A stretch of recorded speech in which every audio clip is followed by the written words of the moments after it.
Hello friends, and സ്വപ്ന രമേശ് സ്വപ്ന ലോകം എന്ന YouTube ചാനലിലേക്ക് എല്ലാവർക്കും സ്വാഗതം.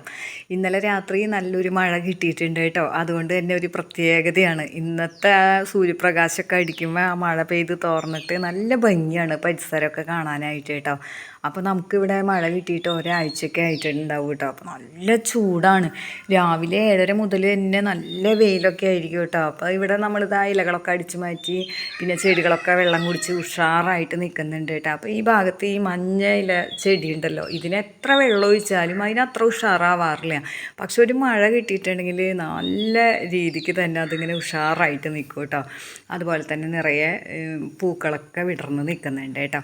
കഴിഞ്ഞ ദിവസം നമ്മൾ ലോങ് വീഡിയോ ഒന്നും ഇട്ടില്ല. കാരണം മിനിഞ്ഞാന്ന് ഞാൻ എൻ്റെ വീട്ടിലേക്ക് പോയേക്കായിരുന്നു കേട്ടോ. അപ്പോൾ വീട്ടിൽ പോയതിൻ്റെ കാരണം എന്ന് പറഞ്ഞിട്ടുണ്ടെങ്കിൽ ഇരിങ്ങാലക്കുട ശ്രീ കൂടൽമാണിക്യം ക്ഷേത്രത്തിലെ ഉത്സവം നടക്കുകയാണ്. അപ്പോൾ ഞാനും അമ്മയും കൂടിയിട്ട് വടമേലുള്ള വീട്ടിൽ നിന്ന് ഇങ്ങനെ പോവാണ് കേട്ടോ. ഞങ്ങൾ ബസ്സിന് പോവാണ്. രമേശ് ഏട്ടൻ രാവിലെ ഓഫീസിൽ പോയതിന് ശേഷം ഞാനും അമ്മയും കൂടിയിട്ട് ബസ് സ്റ്റോപ്പിലേക്ക് പോവാണ് കേട്ടോ. നല്ല വെയിലാണ് കേട്ടോ. ഞാനാണെങ്കിൽ കുട എടുത്തിട്ടില്ല. അപ്പോൾ അമ്മയാണെങ്കിൽ സാരിത്തല കൊണ്ട് തലയൊക്കെ മറച്ചിട്ടുണ്ട് കേട്ടോ. പിന്നെ ഞങ്ങൾ പായമ്മലെത്തി, അനിയത്തിയും വന്നിട്ടുണ്ടായിരുന്നു കേട്ടോ. പിന്നെ നമ്മൾ പകല് ഉത്സവം കാണാനായിട്ട് പോകുന്നില്ല കേട്ടോ. കാരണം ഭയങ്കര വെയിലായിരിക്കും, അമ്മേനെയൊക്കെ കൊണ്ട് പോകണം. അപ്പോൾ അതുകൊണ്ടാണ് കേട്ടോ. അപ്പോൾ വിചാരിച്ചു വൈകുന്നേരം പോകാമെന്ന് വിചാരിച്ചു കേട്ടോ. അപ്പോൾ അനിയൻ കാറിന് കൊണ്ടുപോകുമല്ലോ. അപ്പോൾ ഇതാ അനിയത്തിൻ്റെ മക്കളും ഒക്കെ റെഡി ആവുകയാണ് കേട്ടോ രാത്രി പോകാനായിട്ട്. അപ്പോൾ രാത്രി എന്ന് പറഞ്ഞിട്ടുണ്ടെങ്കിൽ അവിടെ വെളുപ്പിന് 1 മണി വരെയും ഉത്സവം ഉണ്ടാവും കേട്ടോ. അപ്പോൾ ഞങ്ങളൊരു 10 മണിയൊക്കെ ആയപ്പോഴാണ് കേട്ടോ റെഡി ആയത്. അപ്പോൾ ഇഷ്ടംപോലെ സമയമുണ്ടല്ലോ കണ്ടുകൊണ്ട് നടക്കാനൊക്കെ ആയിട്ട്. അവിടെയാണെങ്കിൽ ഒരുപാട് കാഴ്ചകളുണ്ട്. അവിടെ ചെന്ന് കഴിഞ്ഞിട്ടുണ്ടെങ്കിൽ നമുക്ക് പകലാന്ന് തോന്നും, അത്രമാത്രം ആൾക്കാരാണ് ഉണ്ടാവുക കേട്ടോ.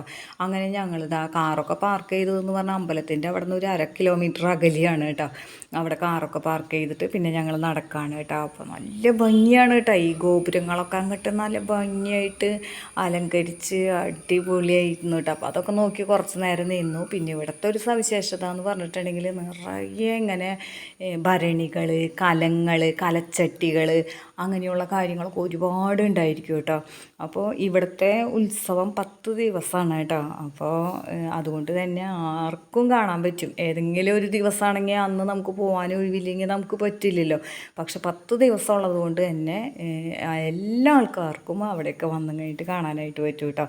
അപ്പോൾ രാത്രിയായ കാരണം ഈ ഭാഗങ്ങളൊക്കെ നല്ല ഭംഗിയായിട്ട് കാണുന്നുണ്ട് കേട്ടോ. പിന്നെ ലൈറ്റ് അറേഞ്ച്മെൻറ്റൊക്കെ കാണാനായിട്ട് നല്ല രസമാണ്. അപ്പോൾ പകൽ പോകുമ്പോഴും നല്ലത് തന്നെയാണ്. ഇതാ അനിലും മിനിയും പിള്ളേരൊക്കെ നിൽക്കുകയാണ് കേട്ടോ. അപ്പോൾ ഈ മക്കൾക്ക് 2 പേർക്കും ഈ യന്ത്രൂഞ്ഞാലിലും കയറണം, അതുപോലെ തന്നെ അവിടുത്തെ ആ വഞ്ചിയിലും കയറണം, അങ്ങനെയൊക്കെ പറഞ്ഞിട്ട് നിൽക്കുകയാണ് കേട്ടോ. അപ്പോൾ എല്ലാ പ്രാവശ്യം പറയുന്നുണ്ടെങ്കിലും ഞങ്ങൾ കയറ്റില്ല, ഇവർക്ക് പേടിയാവാമോ എന്നൊക്കെ വിചാരിച്ച്. പക്ഷേ ഇപ്രാവശ്യം കയറ്റിയിട്ട് തന്നെ കാര്യം. ഇപ്പോൾ കുട്ടികളൊക്കെ വലുതായിട്ടുണ്ടല്ലോ, അപ്പോൾ കയറ്റാമെന്നൊക്കെ പറഞ്ഞു കഴിഞ്ഞ് ഞങ്ങൾ അവിടെ ചെന്നു കേട്ടോ. അപ്പോൾ അവിടെ ടിക്കറ്റ് എടുക്കാനൊക്കെ ഭയങ്കര ക്യൂ ആണ് കേട്ടോ. കാരണം എല്ലാ ആൾക്കാരും എന്ന് പറയാം അവിടെ ഇങ്ങനെ അതിലൊക്കെ കയറാൻ വേണ്ടിയിട്ട് ടിക്കറ്റ് എടുക്കാനായിട്ട് നിൽക്കായിരുന്നു. അവിടെ നിൽക്കുമ്പോൾ നമ്മൾ സുനിച്ചേട്ടനെയും മഞ്ജുവിനെയൊക്കെ കണ്ടു കേട്ടോ. ഞങ്ങളുടെ അയൽവക്കക്കാരാണ്. പായമ്മലുള്ള ആൾക്കാരെന്ന് പറഞ്ഞിട്ടുണ്ടെങ്കിൽ ഈ 10 ദിവസവും വരുന്ന ആൾക്കാരൊക്കെ തന്നെയാണ് കൂടുതലും കേട്ടോ. പക്ഷെ നമ്മുടെ വടമേൽ ഇവിടെ നിന്ന് നോക്കുമ്പോൾ ഇരിങ്ങാലക്കുട കൂടൽമാണിക്യം ക്ഷേത്രം അകലെ ആയതുകൊണ്ട് ഒരു ദിവസം എങ്ങാനും പോയാലായി ഇവിടെയുള്ളവർ, അത്രയേ ഉള്ളൂ കേട്ടോ. അപ്പോൾ ഇതാ മിനിക്ക് കപ്പലണ്ടി വേണമെന്ന് പറഞ്ഞിട്ട് നല്ല രസമുണ്ട് കേട്ടോ. പലവിധ മസാലകളൊക്കെ ഇട്ടിട്ടുള്ള കപ്പലണ്ടി ആയിരുന്നു. അപ്പോൾ അതൊക്കെ നമ്മൾ വാങ്ങിയിട്ടുണ്ട് കേട്ടോ. അങ്ങനെ ഓരോന്നും ടേസ്റ്റ് ചെയ്തുകൊണ്ട് ഞങ്ങൾ ഈ അമ്പലപ്പറമ്പൊക്കെ ഇങ്ങനെ നടന്ന് കാണാമായിരുന്നു കേട്ടോ. അപ്പോൾ ഇവിടെ തന്നെ കുറേ സമയം നമ്മളുടെ ചിലവായിട്ടോ. കുട്ടികളാണെങ്കിൽ അതിൽ കയറാനും പിന്നെ അത് സ്റ്റാർട്ട് ചെയ്യാൻ വേണ്ടിയിട്ട് കുറച്ച് അധികം സമയം എടുത്തു. അങ്ങനെയൊക്കെ ആയിട്ട് അവർ ഇറങ്ങി വരുമ്പോഴേക്കൊക്കെ അരമണിക്കൂർ എടുക്കും കേട്ടോ. എന്തിലെങ്കിലുമൊക്കെ ഒന്ന് കയറിയിട്ടുണ്ടെങ്കിൽ. അങ്ങനെ ആ പിള്ളേരൊക്കെ ഇങ്ങനെ കയറി ഇരിക്കുകയാണ് കേട്ടോ. അപ്പോൾ ഞാൻ കയറിയില്ല കേട്ടോ. വണ്ടർലയിലൊക്കെ പോകുമ്പോൾ ഞാൻ കയറാറുണ്ട് കേട്ടോ. കോളേജിൽ നിന്നൊക്കെ ട്രിപ്പൊക്കെ പോകുമ്പോൾ വണ്ടർലയിൽ വെച്ച് കഴിഞ്ഞിട്ട് ഫസ്റ്റ് എന്നെ കയറ്റുന്നത് തന്നെ ഈ ഒരു വഞ്ചിയിലാണ്. അപ്പോൾ അവിടെയൊക്കെ വെച്ച് കയറിയിട്ടുള്ളതാണ് കേട്ടോ. ഇഷ്ടമാണെങ്കിലും പേടിയുണ്ട് കേട്ടോ എനിക്ക് അതിലൊക്കെ ഇങ്ങനെ കയറുമ്പോൾ. ആ ഒരു ഇതിൽ നമ്മൾ ഒരുപാട് ഫ്രണ്ട്സും എല്ലാവരൊക്കെ ആകുമ്പോൾ ആ ഒരു സന്തോഷത്തിൽ നമ്മൾ കയറുന്നതാണ് കേട്ടോ. അതിൻ്റെ ഉള്ളിൽ കയറി കഴിഞ്ഞിട്ടുണ്ടെങ്കിൽ പിന്നെ അലറി പൊളിക്കാനുള്ള നേരമുള്ളൂ. പിന്നെ നല്ല ഭംഗിയുള്ള കമ്മലുകൾ കണ്ടു കിട്ടാം. ഞാനും മിനിയും അപ്പോൾ ഓരോ കടയിൽ നിന്നും ഇങ്ങനെ കമ്മലുകളൊക്കെ വാങ്ങായിരുന്നു. മിനിയുടെ ഫ്രണ്ട്സിനൊക്കെ അതിൻ്റെ ഇടയിൽ അവിടെ വെച്ച് കണ്ട് ഫോട്ടോ ഒക്കെ എടുക്കുന്നുണ്ടായിരുന്നു കേട്ടോ. അപ്പോൾ കമ്മലുകൾക്ക് ഇപ്രാവശ്യം ഭയങ്കര വിലയാണ്. കഴിഞ്ഞ പ്രാവശ്യം 20 രൂപ മുതൽ കമ്മൽ ഉണ്ടായിരുന്നതാണ്. പക്ഷേ ഇപ്രാവശ്യം 80 രൂപയൊക്കെ തുടങ്ങിയാണ് കമ്മലുകൾ കേട്ടോ. എന്നാലും നമ്മൾ 3-4 കമ്മലൊക്കെ വാങ്ങിയിട്ടാണ്, വാങ്ങാതിരിക്കാൻ പറ്റില്ല. ഏത് കടയിൽ പോയാലും ഇത്രയും ഭംഗിയുള്ള കമ്മലുണ്ടാവില്ല. അത്ര ഭംഗിയുള്ള കമ്മലുകളാണ് ഇവിടുത്തെ ആ ഒരു ഉത്സവത്തിന് കിട്ടാറ് കേട്ടോ. അപ്പോൾ അതുകൊണ്ട് തന്നെ അതൊക്കെ വാങ്ങിയിട്ടുണ്ട് കേട്ടോ. നമ്മൾ ഡ്രസ്സിന് മാച്ച് ചെയ്യുന്നതും ഒക്കെ നോക്കിയിട്ടാണ് വാങ്ങിയിരിക്കുന്നത്. അമ്പലം കാണാനാണെങ്കിൽ എന്ത് ഭംഗിയാണെന്നറിയോ. അതുപോലെ തന്നെ ഈ ആനച്ചന്തം എന്ന് പറയാതിരിക്കാൻ വയ്യ. ഒത്തിരി ആനകളുണ്ട് കേട്ടോ. അതിൻ്റെ ഇടയിലാണെങ്കിൽ കുഞ്ഞി ആനകൾ, കുട്ടി ആനകളുണ്ടല്ലോ, അതിനെയും കൂടി നിർത്തും കേട്ടോ അവിടെ. അങ്ങനെയുണ്ട് ഈ കൂടൽമാണിക്യ ഉത്സവത്തിൻ്റെ പ്രത്യേകതയാണ് കേട്ടോ അത്. പിന്നെ ആൾക്കാരെന്നൊക്കെ പറഞ്ഞിട്ടുണ്ടെങ്കിൽ ഈ ഒരു മേളത്തിൻ്റെ ലഹരിയിലാണ് കേട്ടോ. അത് കുട്ടികളെ ഷോൾഡറിലൊക്കെ ഇരുത്തിയിട്ട് കുട്ടികൾ അതിൻ്റെ മുകളിലിരുന്ന് കൊട്ടാൻ തോന്നും. അതുപോലെ ആസ്വദിച്ചാണ് ആൾക്കാർ നിൽക്കുന്നത്. അപ്പോൾ ഇവിടെ എന്ന് പറഞ്ഞാൽ ഉത്സവത്തിൻ്റെ ആ ഒരു കൊട്ടും അതുപോലെ ആനക്കമ്പക്കാരും ഒക്കെ കൂടുതലാണ് കേട്ടോ ഇരിങ്ങാലക്കുടയിൽ. അപ്പോൾ അതുകൊണ്ട് തന്നെ രാവിലെ ഉത്സവം തുടങ്ങിയിട്ട് ഉച്ചയ്ക്ക് 1 മണി വരെ ഉണ്ടായിരിക്കും. അതുപോലെ വൈകിട്ടാണെങ്കിലും ഉത്സവം തുടങ്ങിയിട്ട് അർദ്ധരാത്രി 1 മണി വരെ ഉണ്ടായിരിക്കും. അപ്പോൾ ചിലരെന്ന് പറഞ്ഞിട്ടുണ്ടെങ്കിൽ പകൽ വരാൻ പറ്റിയില്ലെങ്കിൽ എന്തായാലും രാത്രി വരും. രാത്രിയും പകലും വരാൻ പറ്റുന്നവർ വരും. അങ്ങനെയൊക്കെയാണ് കേട്ടോ ഈ ഒരു 10 ദിവസം എന്ന് പറഞ്ഞിട്ടുണ്ടെങ്കിൽ. ഈ ഒരു ഇരിങ്ങാലക്കുടയ്ക്ക് ഉറക്കം തന്നെ ഇല്ല എന്ന് പറയാം കേട്ടോ. അപ്പോൾ ഈ ക്ഷേത്രക്കുളമൊക്കെ നല്ല ഭംഗിയായിട്ട് അലങ്കരിച്ചിട്ടുണ്ട് കേട്ടോ. അതെന്ത് ചെയ്താൽ ഈ മൊബൈലിൽ കൂടെ അതിൻ്റെ ഒരു ഭംഗിയൊന്നും കാണാനില്ല കേട്ടോ. അങ്ങനെ ഞങ്ങൾ കുറേ നേരം ഉത്സവമൊക്കെ കണ്ടു. ഉത്സവം കഴിയുന്ന ആ സമയം വരെയും കണ്ടു കേട്ടോ. അത് കഴിഞ്ഞിട്ട് ഈ ആളുകളെയൊക്കെ മാറ്റിയിട്ട് പിന്നെ പതുക്കെ ആനകൾ കിഴക്കേ ഗോപുരനടയിലേക്ക് പോകുന്നതാണ് കേട്ടോ. ഇവിടെ ഇങ്ങനെ 2 വശത്തും നടപ്പുരകളുണ്ട്. അപ്പോൾ ആ നടപ്പുരകളിൽ കുറച്ച് സമയം ഈ പടിഞ്ഞാറേ നടപ്പുരയിലും പിന്നെ അത് കഴിഞ്ഞാൽ കിഴക്കേ നടപ്പുരയിലൊക്കെ ആയിട്ടാണ് ഉത്സവം ഉണ്ടാവുക കേട്ടോ. അപ്പോൾ ആൾക്കാരൊക്കെ മാറ്റി നിർത്തുന്ന ആ ഒരു സമയത്ത് എനിക്ക് കാണാൻ ഭയങ്കര ഇഷ്ടമാണ്. ഒന്നും കൂടി അടുത്ത് ഇങ്ങനെ ആനകളെ കാണാമല്ലോ.